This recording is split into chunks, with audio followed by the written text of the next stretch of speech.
In this problem, we are given a discrete time signal and we are asked to determine first whether the signal is periodic or not and then calculate its period.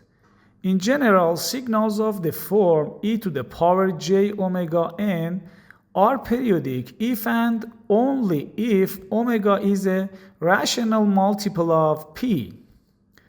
In the other words, if omega can be written as a rational number multiplied by p, then the signal is periodic.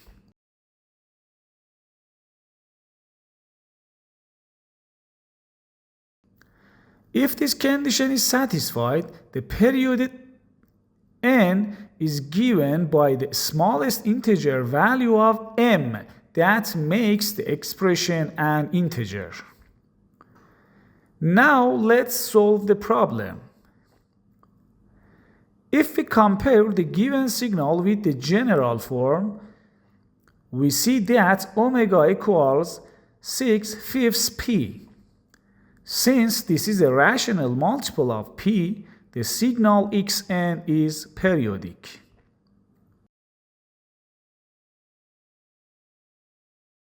To find the period, we compute 2p divided by omega and multiply by an integer m.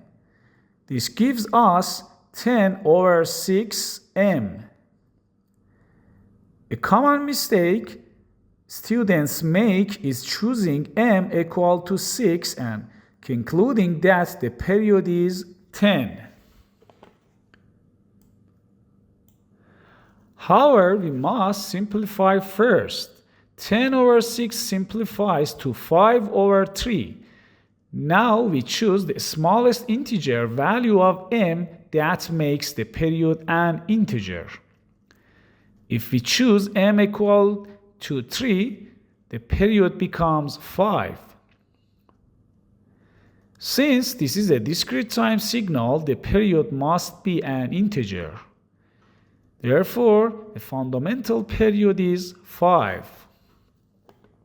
Now, suppose we are given another example such as xn equals sine of 4p/7n. Using Euler formula, we can rewrite the sine function as a combination of two complex exponentials. One with positive j for p/7n and one with negative j for p/7n.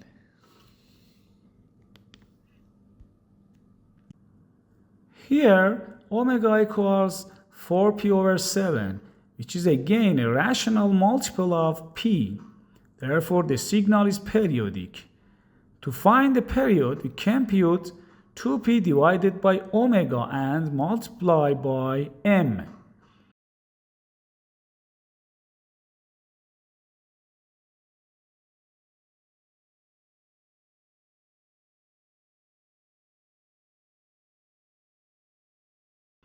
This gives us 14/4m, which simplifies to 7/2m.